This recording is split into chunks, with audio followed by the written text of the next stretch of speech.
Senator, good to see you again. So we'll start with this comments from Mike Burgess last night. Now, attacks against the opposition over national security are really part and parcel of election campaigns, aren't they? But the fact that he's made two interventions in just the space of a couple of days is interesting in it of itself. What do you make of his comments? Oh, look, good on him, and, he's entitled to do that, and it's nice to see him have the courage to come out and be very open and honest about that. Like you said, you only see this around an election campaign. It is very worrying, though, when it comes to the Chinese Communist Party and the infiltrations that they've had in the past, and not just with the Labor Party but also the Liberal Party. We've seen, Aldi bags only a few years ago with $100,000 in them. We see all these lunches and dinners going on. We have no idea where that money is coming from. But you know what? What's even more worrying, it makes me laugh when the Liberal Labor go at each other, and here's me and Senator Rex Patrick up here on half a dozen occasions now have tried to bring through a motion so we can have an inquiry on the Chinese Communist Party. Both those major parties, mate, have knocked it down. Don't want to talk about it. So come on. If you're going to get serious, let's get serious. Do you believe Mike Burgess has got a point in the fact that ASIO is being politicised at the moment?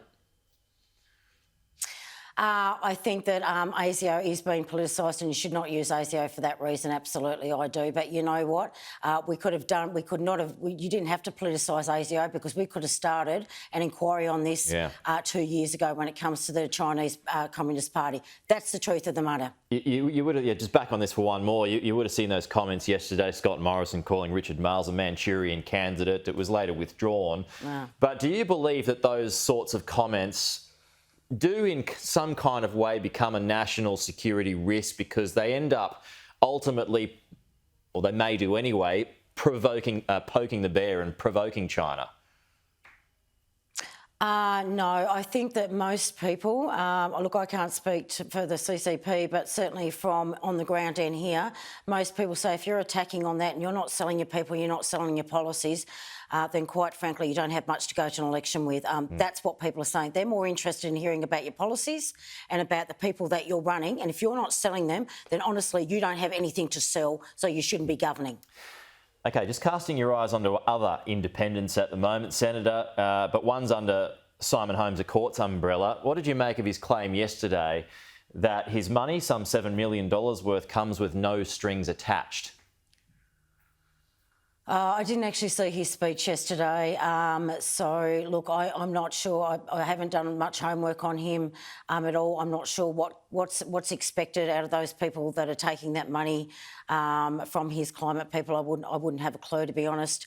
But I will say this: when it comes to Zaylee Steggall, it is very disappointing knowing how difficult it is as an independent person, and I certainly don't take any big political donations. How disappointing it is when she is still tap dancing around the reason of that $100,000 cheque that she took, and will not come out and take full ownership of that. Because I'll tell you what, Miss Steggall, that is not helping independents come up through in the future. You are not helping them by tap dancing. You've done something wrong, girlfriend. Come out, take ownership of it and admit it, because you're not helping the rest of them out there, which, Pete, is really, really difficult to go against people like, the Clive Palmers, the Labor and the Liberal Party with millions and millions and millions of dollars, and normal people just trying to have a shot at politics. You've got bloody Buckley's hope out there, mate. Absolute Buckley's. Yeah, I mean, she's gone to the old "it wasn't me" defence, but is she hypocritical?